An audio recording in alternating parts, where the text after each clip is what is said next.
तो बच्चों last class में हम लोगों ने डिस्कस किया था जो एसटीडी वगैरह थी, सेक्सुअल ट्रांसमिटेड डिजीजेस थी, उनकी बात किया था, या रिप्रोडक्टिव ट्रैक के जो इन्फेक्शंस थे उनकी बात किया था।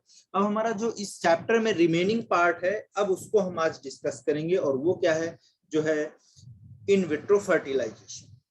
एक्चुअल में क्या नीड पड़ी इन विट्रो फर्टिलाइजेशन की? तो अगर आप देखोगे तो सबसे पहले आपको पता होना चाहिए कि इनफर्टिलिटी क्या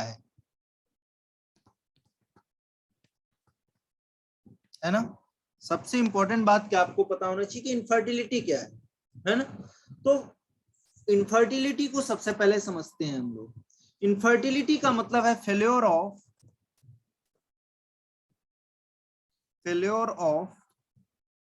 conceive even after 1 to 2 year of regular unprotected sex।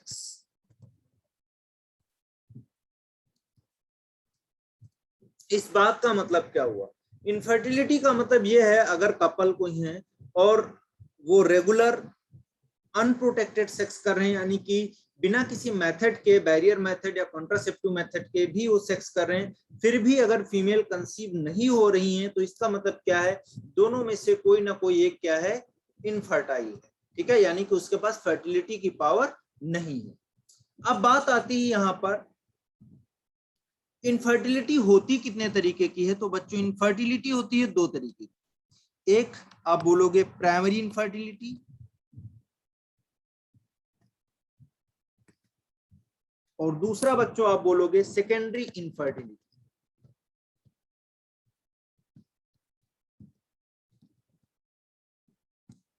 तो प्राइमरी इनफर्टिलिटी उन वुमेन्स में पाई जाती है, या उन वुमेन्स में प्राइमरी इनफर्टिलिटी होती है जिसमें आप देखोगे वो कभी भी कंसीव नहीं कर पाती हैं। तो आप लिखोगे नेवर कंसीव, कभी भी वो जो है कंसीव्ड नहीं होती हैं, कभी भी वो जो है बच्चे को बर्थ नहीं दे पाती हैं, इम्प्लांटेशन नहीं हो पाता है वहां पर। सेकेंडरी इनफर्टिलिटी में आप बोलोगे यहां पर क्या होता है, प्रीवियसली कंसीव्ड थी और किसी वजह से अब नहीं कंसीव हो सकती, या ये कंसीव होने की सिचुएशन में है। ठीक है, तो प्राइमरी फर्टिलिटी हो गई, इनफर्टिलिटी हो गई, और सेकेंडरी इनफर्टिलिटी हो गई। अब बात आती है ये इनफर्टिलिटी मेल और फीमेल में किस तरीके से होगी। ठीक है, अब क्या बात आती है बच्चों दूसरी, कि मेल और फीमेल में कैसे इनफर्टिलिटी होगी। तो देखिए आप उसको भी देखते हैं हम लोग। जब आप मेल के केस में बात करोगे, तो मेल के केस में हमने पहले भी डिस्कस किया था कि मेल जो है उनमें एक इजाकुलेट में जो नॉर्मल मेल है, नॉर्मल हेल्दी मेन है,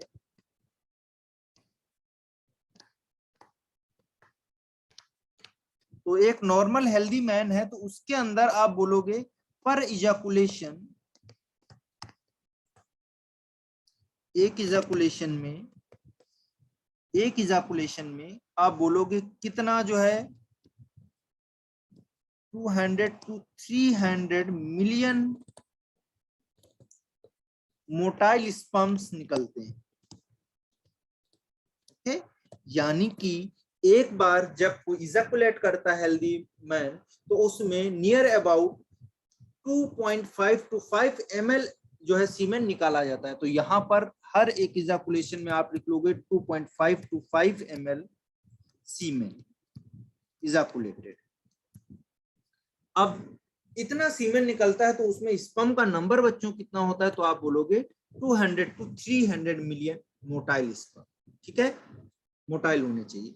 अब होता क्या है, अगर कोई इनफर्टाइल है इंडिविजुअल, या आप बोलोगे रिप्रोडक्टिवली फिट नहीं है, तो उसके अंदर डिफेक्ट होंगे। अगर ये कंडीशन को फॉलो नहीं कर पा रहा है तो क्या होगा, डिफेक्ट्स होंगे। और डिफेक्ट्स होंगे तो आप बोलोगे वहां पर बच्चों क्या होगा, अगर डिफेक्ट्स होंगे तो आप बोलोगे कि उनके पास कंडीशन नहीं होगी कि वो किसी भी जो है उसको फर्टाइल कर पाए, जो है उसको जो है कर पाए। ठीक है, तो अब देखते हैं इसमें। तो डिफेक्ट्स में सबसे पहले मेल के डिफेक्ट्स की बात करते हैं। अगर ये कंडीशन को फॉलो नहीं कर पाता है तो डिफेक्ट्स देखते हैं क्या होता है। पहला डिफेक्ट देखिए आप, एक डिफेक्ट होता है ओलाइगो स्पर्मिया। कौन सा डिफेक्ट है बेटा? ओलाइगो स्पर्मिया। दूसरा डिफेक्ट देखिए आप, उसको बोलते हैं टेरेटो जू स्पर्मिया। सब एक एक करके मैं एक्सप्लेन करूंगा, अभी आप केवल नाम याद रखिए। और तीसरा बच्चों जो होता है उसको बोलते हैं एजोस्पर्मिया।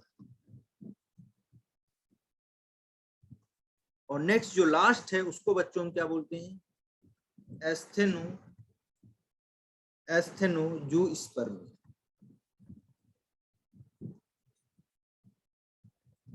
ठीक है, तो इस तरीके से आप देखोगे 4 डिफेक्ट्स हम लोग पढ़ेंगे मेल के केस। एक्चुअल में यहाँ पर मेल के केस में जो ये डिफेक्ट्स हैं इनमें होता क्या है? ओलाइगो मतलब होता है बच्चों फ्यू, या आप बोलोगे लो। स्पर्मिया मतलब स्पर्म्स। तो यहाँ पर फ्यू या लो स्पर्म काउंट है, यानी कि स्पर्म्स जितने होने चाहिए उतने स्पर्म नहीं है। तो इस सिचुएशन को, इस कंडीशन को हम क्या बोलेंगे? That is the oligospermia. Teratozoospermia की बात क्या होती है? टेरेटो, टेरेटो मतलब होता है डिफेक्टिव। तो यहाँ पर लिख लेंगे defective, defective, defective sperms morphology. जो मॉर्फोलॉजी होगी वो कैसी होगी बच्चों? इनकी बहुत जो है डिफेक्टिव स्पर्म होंगे, यानी कि मॉर्फोलॉजी सही नहीं होगी, टेल नहीं होगा तो कहीं हेड अच्छे से नहीं होगा, इस तरीके का। अब एजोस्पर्मिया की बात करते हैं। तो स्पर्म, ए मतलब एब्सेंट, जू मतलब समझ ही रहे हो आप, स्पर्मिया। ठीक है, तो स्पर्म्स जो थे, स्पर्मेटोजोआ जो थे वो एब्सेंट थे। सीमन में क्या होगा? Absence of, in semen absence of sperms। अब एस्थेनोजूस्पर्मिया की बात करते हैं। एस्थेनोजूस्पर्मिया में हम बोलते हैं बच्चों ऐसे स्पर्म जो लो स्पर्म मोटेलिटी को शो करते हैं, यानी कि ये बहुत तेजी के साथ में मूव नहीं कर पाते हैं, तो इनकी मोटेलिटी जो होती है वो स्लो होती है, यानी कि बहुत तेजी से स्विमिंग नहीं कर पाते हैं। तो इसीलिए मैंने बोला कि ये लो स्पर्म मोटेलिटी को शो करें। ठीक है, तो ये इतने डिफेक्ट हो सकते हैं किसके अंदर? आप बोलोगे मेल के अंदर। किसी के मेल में कोई भी जो है हो सकता है, यहाँ पर इतने 4 डिफेक्ट में जो है कोई भी डिफेक्ट हो सकता है। ठीक है, तो इस बात को हमें अच्छे से समझना है। ठीक है, क्लियर है बच्चों? चलिए, वेरी गुड। आप समझिए आगे। अब आगे हमें क्या देखना है कि जो फीमेल्स हैं उनके अंदर कौन कौन से डिफेक्ट्स होते हैं। तो फीमेल में देखते हैं हम लोग।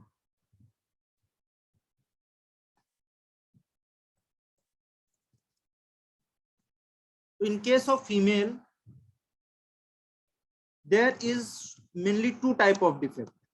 One is the anovulation and another is the oligo-ovulation. तो ये फीमेल के डिफेक्ट्स हैं। एंड ओवुलेशन में आप अगर बात करोगे तो ये क्या होंगे? ऐसी फीमेल्स हैं जो ओवुलेशन नहीं करती, यानी कि नॉन ओवुलेशन फीमेल्स। इनमें मेंस्ट्रुअल साइकिल में ओवुलेशन ही नहीं हो रहा है, यानी कि एग प्रोड्यूस ही नहीं किया जा रहा है। ओलाइगो फिर से टर्म यूज किया गया है, तो आप बोलोगे डिफिशिएंट, या जो नंबर जितना होना चाहिए उतना नहीं है, तो आप बोलोगे डिफिशिएंट ओवुलेशन। तो इनमें प्रॉपर जितना एग निकलना चाहिए उतना एग नहीं निकलता है, तो इसको बोलते हैं ओलाइगो ओवुलेशन। ठीक है, समझ में आ गई बात इतनी? अब देखिए इसके बाद में जो दूसरी टेक्निक्स हम यूज करते हैं, सब डिफेक्ट अगर किसी के अंदर पाए जा रहे हैं तो इसके लिए हम टेक्निक यूज करेंगे, किसी तरीके से इसको सॉर्ट आउट कर सकें प्रॉब्लम को। तो उस प्रॉब्लम को सॉर्ट आउट करने के लिए कुछ टेक्निक्स यूज की गई, जिनको बच्चों एक नाम दिया गया कंबाइनली, क्या बोला गया? ART। क्या बोला गया? ART। ART का फुल फॉर्म क्या होगा? Assisted reproductive technology.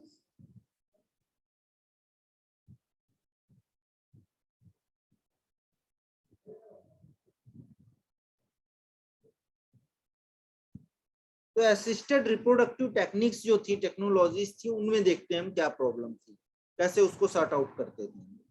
तो देखिए एक टर्म यूज करते हैं हम लोग आईवीएफ। आईवीएफ का मतलब है इन विट्रो फर्टिलाइजेशन।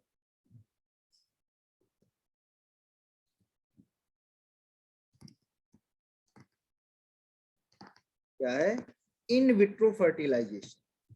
बच्चों इन विट्रो फर्टिलाइजेशन का मतलब क्या है? और इन विवो एक और होता है आईवीएफ, इसको बोलते हैं इन विवो।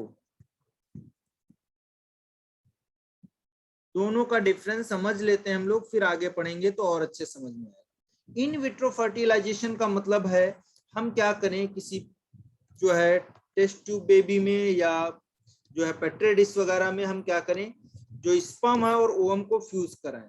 तो जब जो आपका फर्टिलाइजेशन है अगर आउटसाइड द बॉडी हो रहा है,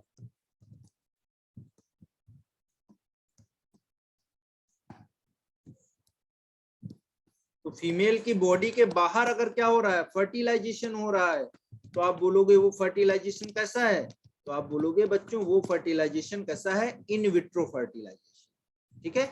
इन विवो का मतलब क्या है बच्चों? जब फर्टिलाइजेशन कहां पर होता है? फीमेल रिप्रोडक्टिव ट्रैक में होता है, यानी कि in the body of female. तो फीमेल के अंदर अगर होगा तो इन विवो। ठीक है। तो यहाँ पर फेलोपियन ट्यूब वाली साइड जो थी एम्पुलरी जंक्शन, वहां पर होगा फर्टिलाइजेशन। Is it clear? तो इन सब बातों को हमको ध्यान रखना है। ठीक है, समझ में आ गया होगा आपको। एआरटी जो असिस्टेड मतलब जो हेल्प कर सके रिप्रोडक्टिव टेक्निक्स में, उनको हम बोलते हैं एआरटी। ठीक है, तो ये सारी बातें हैं। अब देखिए इसके बाद में जो ये वाली टेक्निक है बच्चों, इसमें करते क्या है उसको समझते हैं। तो इस वाली टेक्निक में जो है एआरटी में एक्चुअल में होता क्या है, तो एक हम डायग्रामेटिक प्रेजेंटेशन से समझा रहे हैं आपको। ये हमने एक पेट्री डिश ले लिया। अब इसमें बच्चों हम क्या करेंगे, एक ओवम रख देंगे, समझिएगा इस बहुत नॉर्मल सी कंडीशन है, और इसको इनकाउंटर करवाएंगे किससे? स्पर्म से। तो यहाँ पर क्या होगा बच्चों, जैसे ये इसके साथ मिलेगा तो क्या बना लेगा? जाइगोट बना लेगा। तो ये वाला स्ट्रक्चर जाइगोट का हो गया। जाइगोट बन गया हमारा, कहाँ बना? पेट्री डिश में बन गया। तो इस तरीके के फर्टिलाइजेशन को हम क्या बोलेंगे? In vitro fertilization. हुआ इन विट्रो फर्टिलाइजेशन। ये कोई ग्लास डिस्क थी, ये कोई ग्लास डिस्क थी। ठीक है, तो यहाँ ग्लास डिस्क थी, तो ये इस तरीके से फर्टिलाइजेशन हुआ, स्पर्म हुआ, मिले और जाइगोट बन गया। अब देखिए, अब इसको जाइगोट को निकाल के बाहर हम क्या करवा देंगे? इसका इम्प्लांट करवा देंगे। कहां पर? तो इम्प्लांटेड इन फीमेल बॉडी। तो फीमेल बॉडी में क्या करवा देंगे? इसको इम्प्लांट करवा देंगे।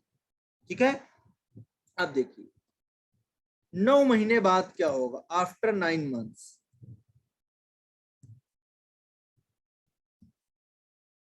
तो आप बोलोगे ये यंग वन को बर्थ कर देंगी, जो फीमेल होगी जिसके यूट्रस में हमने इसको डाला होगा, तो यंग वन का बर्थ हो जाएगा। ठीक है, तो एआरटी जो थी ये कैसी टेक्निक है बच्चों? एक सबसे बात है, एआरटी जो असिस्टेड रिप्रोडक्टिव टेक्नोलॉजीज हैं, इनवेसिव है एंड एक्सपेंसिव है। हर आदमी के अप्रोच में नहीं, एक्सपेंसिव है थोड़ा। ठीक है, एक्सपेंसिव टेक्निक।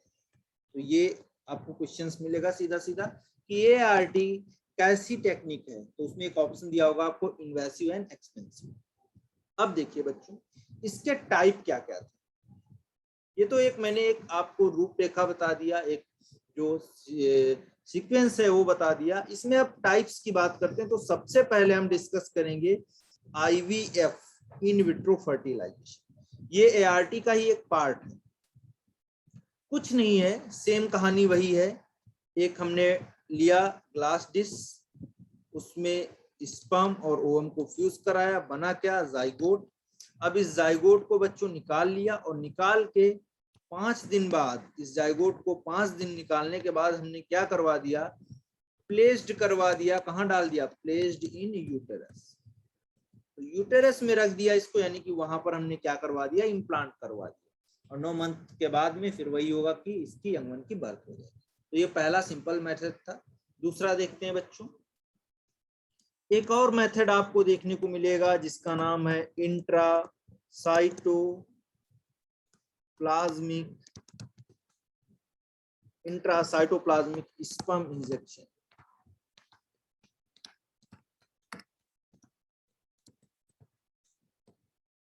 समझते हैं इसको। यहां पर एग होगा एक, ये एग है, और बच्चों इस एग में हम क्या करते हैं, एक माइक्रोस्कोपिक नीडल रहती है।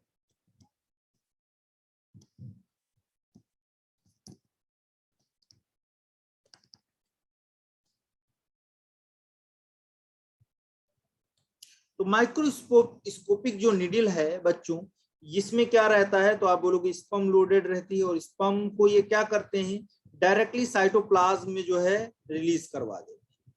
अब डायरेक्टली जब एग रिलीज हो गया, एग के अंदर जो है स्पर्म आपका, तो आप बोलोगे यहाँ पर अब क्या बन जाएगा, जाइगोट बन जाएगा। जाइगोट बन गया, और जाइगोट को फिर ले जाके हम क्या करेंगे, यूट्रस में इम्प्लांट करा देंगे। अब आपके मन में एक दिमाग चल रहा, एक ब्रेन में एक बात चल रही होगी कि भाई सब कुछ तो ठीक है, लेकिन अभी हम इतनी टेक्निक क्यों करवा रहे हैं।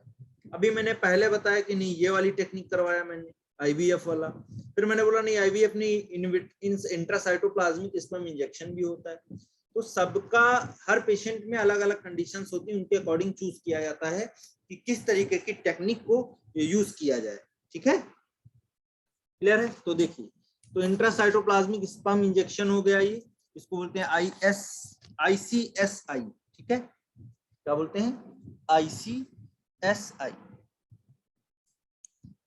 Intracytoplasmic sperm injection. ठीक है, दूसरा बच्चों देखते हैं इसके बाद में गैमिट। तो गैमिट को डायरेक्टली जब हम इंट्रोड्यूस करवाते हैं, गैमिट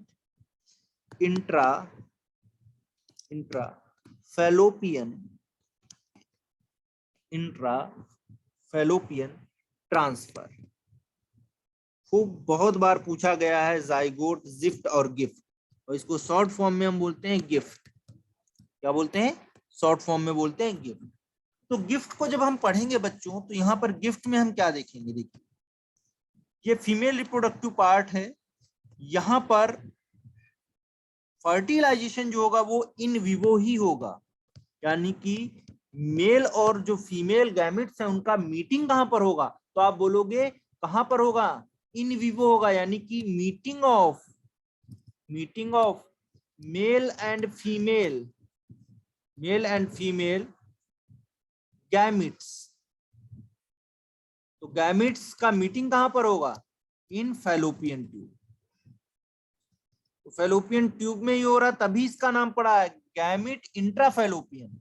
ठीक है, इंट्रा मतलब अंदर, फैलोपियन मतलब फैलोपियन ट्यूब, और गैमेट मतलब ये।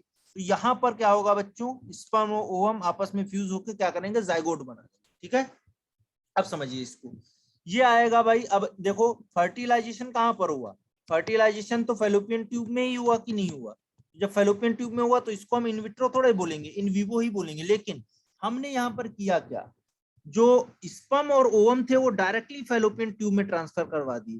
ठीक है, क्लियर है। तो इसी को हम बोलते हैं गैमेट इंट्राफैलोपियन ट्रांसफर।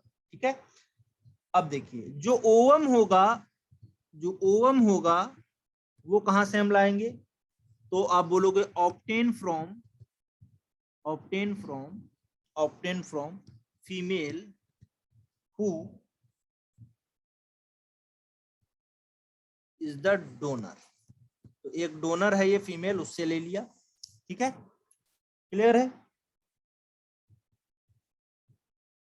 अब होता क्या है, जैसे मान लो ये हम यूज कब करेंगे, तो कोई मदर है, मान लो कोई कपल है, उसमें मदर जो है, जो फीमेल है, उसकी वाइफ जो है वो इनफर्टाइल है, यानी कि ओवम को प्रोड्यूस ही नहीं कर पा रही है, ओवम प्रोड्यूस ही नहीं हो रहे हैं उनके पास। तो अब इनको दूसरे से लेना पड़ेगा ओवम। तो ओवम कहाँ से लेंगे, तो दूसरे से लेंगे। तो दूसरे से जो ओवम आएगा, तो जिसने दिया वो क्या हो जाएगा, डोनर हो जाएगा। तो एक तो ये कंडीशन हो सकती है, ठीक है। अब इनका जो मेल कैंडिडेट होगा वो सही होगा, है ना, तो क्या करेंगे, इससे स्पर्म ले लेंगे, ये डोनर बन जाएगा स्पर्म का, तो इनको भी फीलिंग रहता है कि यहाँ चलो हमारे हस्बैंड का ही है। दूसरा देखो, दूसरा क्या हो सकता है, मान लो जो है मदर ठीक है ना, और जो है उसका जो हस्बैंड है उसमें कोई प्रॉब्लम है, तब भी हम ये करवा सकते हैं। तो अलग अलग डिपेंड करता है, या इम्पोर्टेंसी है किसी तरीके की, है ना, या आप बोल सकते हो मदर में रिप्रोडक्टिव ट्रैक का प्रॉब्लम लेकिन फैलोपियन ट्यूब बाकी सारी चीजें सही हैं।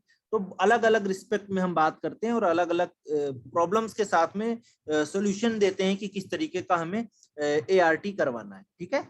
अब चलिए आगे देखिए, इसके बाद में जो नेक्स्ट टेक्निक है उसको देखते हैं बच्चों, और वो कौन सी है, जिफ्ट। जिफ्ट के केस में जब आप बात करोगे, जो आई थिंक तीसरा टेक्निक होगा, ठीक है, चौथा होगा। तो यहां पर बच्चों आप बात करोगे जिफ्ट की। जिफ्ट बहुत सिंपल है। जिफ्ट का फुल फॉर्म क्या होगा, जाइगोट इंट्रा फैलोपियन ट्रांसफर, ठीक है। तो इसमें देखिए क्या होगा, हस्बैंड होगा, इससे स्पर्म ले लेंगे, इधर फीमेल होगी, इससे क्या ले लेंगे, ओवम ले लेंगे, और लैब में लेके जाएंगे और उसको क्या करवा देंगे, फर्टिलाइज कर देंगे, तो क्या बन जाएगा, जाइगोट बन जाएगा। बहुत सिंपल वे में समझा रहा हूं, जाइगोट बन गया। और जाइगोट बच्चों जब तक 8 सेल स्टेज तक आएगा, 1 2 3 4 5 6 7 8 8 सेल स्टेज तक जो होंगी, 8 सेल स्टेज ब्लास्टोमियर, तब तक तो ये आराम से क्या होगा, ट्रांसफर हो जाएगा कहां पर, फैलोपियन ट्यूब में, क्योंकि जाइगोट को हम ट्रांसफर कर रहे हैं यहाँ पर। तो अगर 8 सेल स्टेज तक है और इसको हमने कहा ट्रांसफर करा दिया, फैलोपियन ट्यूब में ट्रांसफर करवा दिया यहाँ पर इस जाइगोट को, 8 सेल स्टेज, तो आप इस टेक्निक को बोलोगे gift, zygote intra fallopian transfer, मैंने लिख दिया है। लेकिन अगर मान लो किसी वजह से ये 8 सेल स्टेज से ज्यादा हो गया, मान लो अब 8 की बजाय 16 सेल हो गई, अब ये आएगा नहीं यहाँ पर फैलोपियन ट्यूब में, साइज ही इसका बड़ा हो गया, तो जब आएगा नहीं तो हम दूसरा टेक्निक यूज कर लेते हैं। क्या करते हैं, मोर देन अगर 8 से ज्यादा हो जाएंगी या 16 सेल हो गई, मोर देन 8 सेल या 16 सेल हो गई, तो अब हम क्या करेंगे, उस एम्ब्रियो को ट्रांसफर कर देंगे कहां पर, ट्रांसफर इन, ऐसे लिख लेंगे पूरी बात, एम्ब्रियो ट्रांसफर इनटू द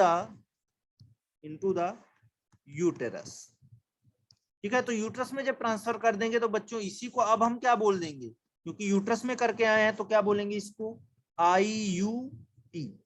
इसका फुल फॉर्म क्या हुआ, इंट्रा यूटेराइन ट्रांसफर। समझ में आई बात। तो बहुत इंपॉर्टेंट है ये आपका जिफ्ट हो गया 4 नंबर, और 5 नंबर एक और मैंने इसी में ऐड करके बता दिया आपका, इंट्रा यूटेराइन ट्रांसफर, ठीक है। अब इसके बाद में एक और आती है टेक्निक, उसको बोलते हैं artificial insemination. Artificial insemination,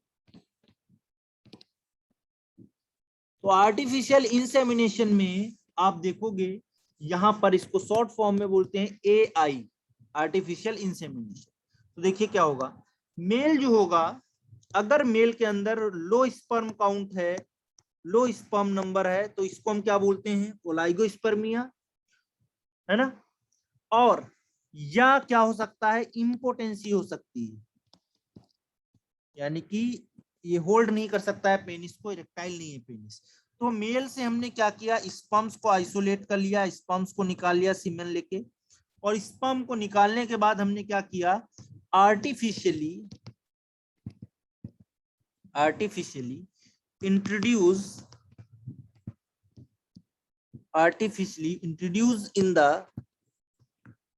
in the vagina. तो वेजाइना में हमने आर्टिफिशियली इंड्यूस कर दिया, इसको इंट्रोड्यूस करा दिया, या हम क्या कर सकते हैं, यूट्रस में भी करवा सकते हैं, ठीक है। तो चाहे वेजाइना में करवाएं चाहे यूट्रस में करवाएं, तो इस टेक्निक को हम क्या बोलेंगे, IUI, इंट्रायूटेराइन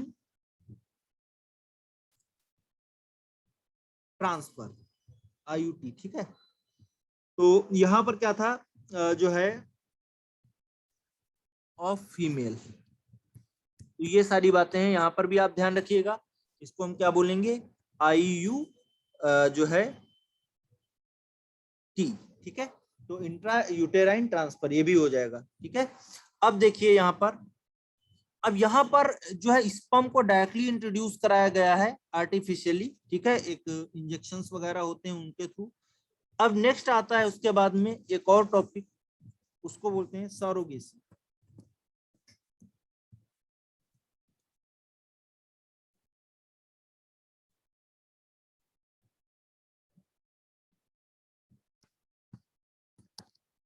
तो सरोगेसी में आप बोलोगे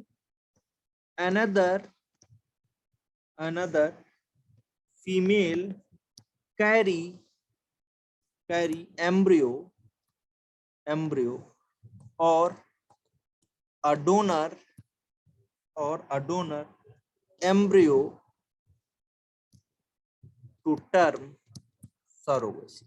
मतलब क्या हुआ कि यहां पर एक फीमेल है जिसकी ओवरीज अच्छी हैं, ओवरीज सही यानी कि ओवुलेशन हो रहा है, लेकिन मान लो इसके पास यूट्रस नहीं है, यूट्रस इसका अच्छा नहीं है, या ये बच्चे को 9 मंथ गेस्टेशन पीरियड नहीं रखना चाहती है, तो ये सरोगेसी के बहुत सारे रूल्स भी आ गए हैं अब तो खैर। तो यहाँ पर क्या था, ओवरी से ओवम को निकाला गया, ओवम को निकाल लिया गया, और ओवम को निकालने के बाद में इसको फर्टिलाइज कराया गया स्पर्म के साथ में, और स्पर्म को फर्टिलाइज करने के बाद में एक दूसरी फीमेल थी, ये पहली फीमेल थी, तो इसने क्या किया, इससे कांटेक्ट किया। क्या कांटेक्ट किया कि आप भाई 9 महीने बच्चे को अपने पेट में रखिए, अपने यूट्रस में रखिए, और हम उसके लिए आपको क्या देंगे, पैसा देंगे, मनी देंगे, ठीक है, ऐसा भी होता है। तो मनी देंगे, आप 9 महीने इसको पालिए, है ना, उसको इन्वायरमेंट प्रोवाइड कराइए, तो इनकी हेल्थ बनी रहती है, अपना मेंटेनेंस रहता है। तो ये भाई इसको किराए की कोख भी बोलते हैं हिंदी में। तो इसने क्या किया, 9 मंथ तक इसने कैरी किया, और जैसे बर्थ होगी, बच्चे की बर्थ हो जाएगी 9 मंथ के बाद में, तो जैसे बर्थ होगी वैसे ये फिर से क्या कर दिया जाएगा, बच्चा इसको दे दिया जाएगा, इस मदर को, ठीक है, क्लियर है। तो इसी को हम बोलते हैं सरोगेसी।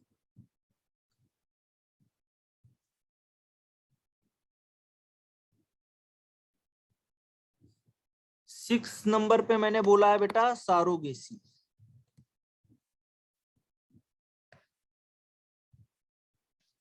ठीक है। तो ये कहानी होगी सरोगेसी, ठीक है। तो चलिए आज के लिए यहीं तक रखते हैं, इवन ये चैप्टर भी आपका कंप्लीट हो गया है।